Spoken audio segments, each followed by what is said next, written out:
Good morning. Today we are going to be prepping a pot roast for lunch. My husband has left to go hunting, and so I invited my sister and nephew and my parents over for a play date so our kids can play together and we can chat and hang out. And I decided that I'm going to make a pot roast for lunch today. And thankfully, my good old crock pot, I can put it in there, leave it to cook, and then I don't have to worry about it, and it's ready by the time we need to eat. Let's do our first item, which will be searing our meat. Okay, so we have our beef pot roast, and this is about 3 to 4 pounds. We get our meat, we just got a half of a cow from a local locker and butcher. So they don't have individual pounds on this, they weigh it all there. But this is probably 3 to 4 pounds, and that is the size you want if you're gonna be serving like 6 to 8 people. Now that we've got our meat out of the package, we're gonna pat it dry just to make sure our seasonings and everything can stick to it really nicely. This is also a really good budget-friendly dinner option that you can make. So depending on what prices of meat are where you live, it could range anywhere from $3 a serving to $3.50 a serving. It really just depends if you buy your meat on sale or if you get it full price, and just the location as to where you live, what your meat price is gonna be. So $3 to $3.50 a serving, which is still really good because, you know, you go to a restaurant and you order something nowadays and it's like $35 a person. So $3 a person is still a steal.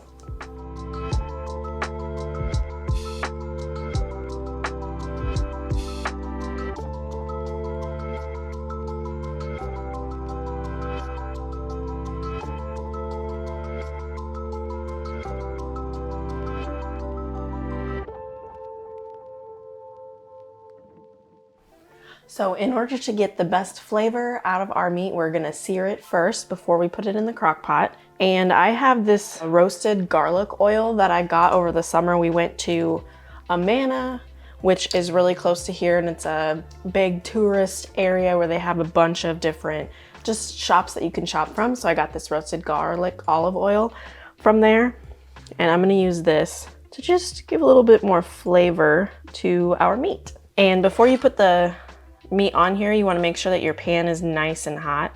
So then right away when you put the meat down, it has like a sound, you know, then your pan is hot enough, which mine's kind of getting there. So give it 30 more seconds maybe to heat up, and then we'll add our meat.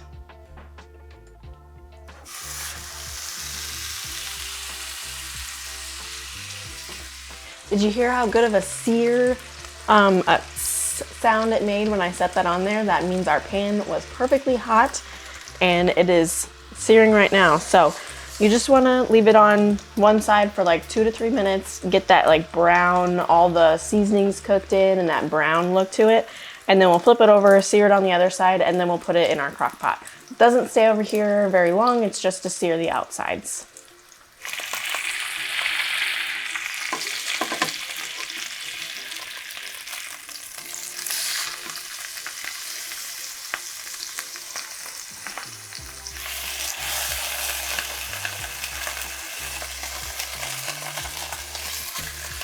And I don't think this will stick, but I'm gonna go ahead and spray my crock pot just in case. All right, so we've got a nice sear on all of the edges and all of the sides. So I'm gonna transfer this into my crock pot.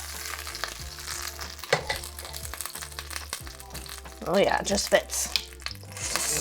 Okay, let's bring our crock pot back over, and now it's time to start filling up our crock pot with all the goodies. So I'm going to measure some chicken stock, and I believe I have some beef bouillon cubes. Yes, we've got some beef bouillon cubes.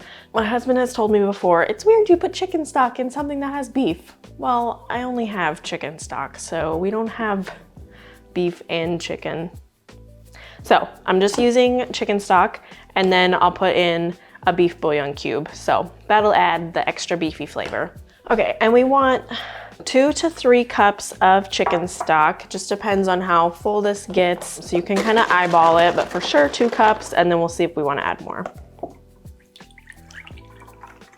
Okay, and I'm gonna start with just 1 cup because I wanna get my carrots and potatoes in here and onion, place those around, and then I'll pour the rest of the chicken stock over top.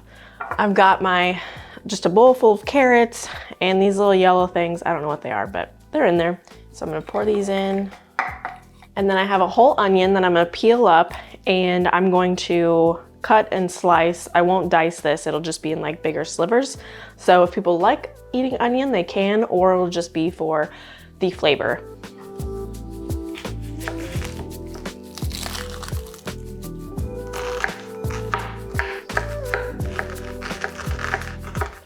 And I have to say, I successfully cut that onion and did not cry. Usually I'm a bawling mess after I cut an onion, but this one was not too bad.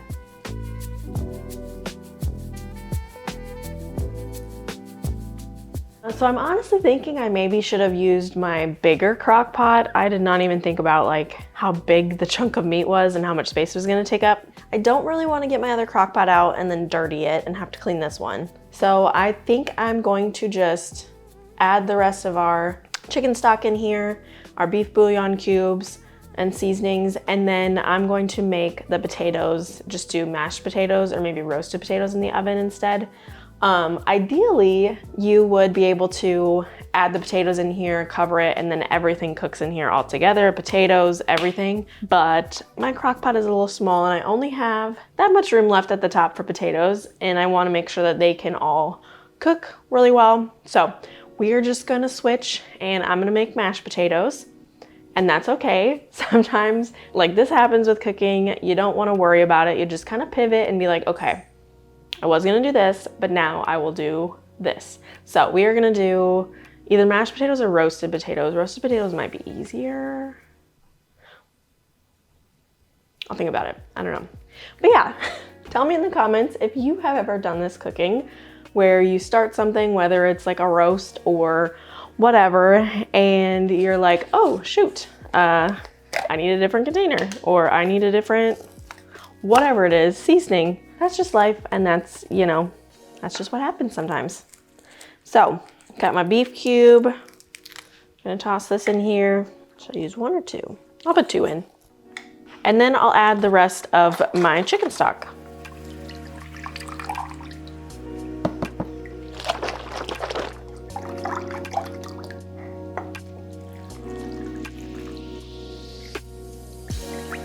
I don't know why I'm measuring this.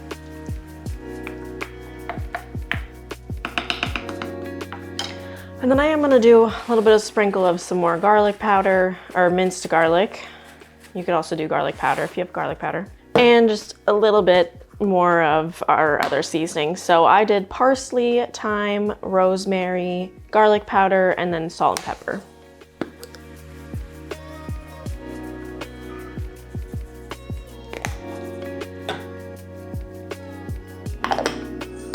We're gonna have this cook on high for 6 hours. Okay, now that our meat is starting to cook, I am going to clean up my countertop because this is driving me nuts having this stuff everywhere. So I'm gonna put all this stuff away, and then we will work on the roasted potatoes.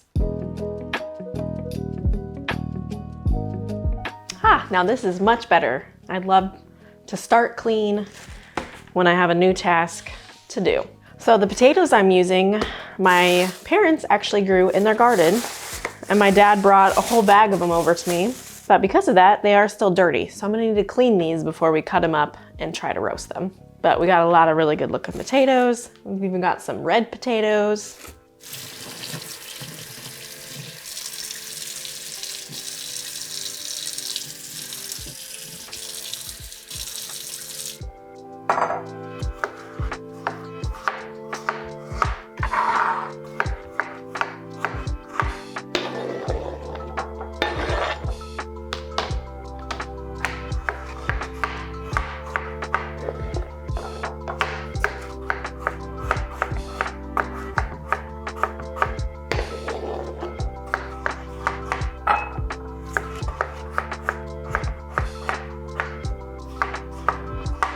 All right, so we are gonna toss these potatoes in some olive oil and some seasonings, and then I'll just have them sit in the fridge for a little while, and they'll take probably 45 minutes in the oven to cook. So around probably 11 o'clock, I'll put them in the oven so then they're ready to eat by noon. And you can also make roasted potatoes like this in an air fryer if you have an air fryer. It's really easy. You just cut up your potatoes like I did and then add some olive oil in there and then put your seasonings over top, shake it, stir it around, and usually it takes 10 to 15 minutes to cook them. So you can also do it in the air fryer and it's really easy. Just tossing these in some olive oil quick. And then I have my salt and pepper again. Got our thyme leaves, our parsley, and our rosemary. I'm gonna use the same seasonings I used in the crock pot. And I will say sometimes rosemary can be kind of overpowering, so you wanna put less of the rosemary in versus like the thyme or the parsley. Nice coating of seasonings, and then just toss those together as well.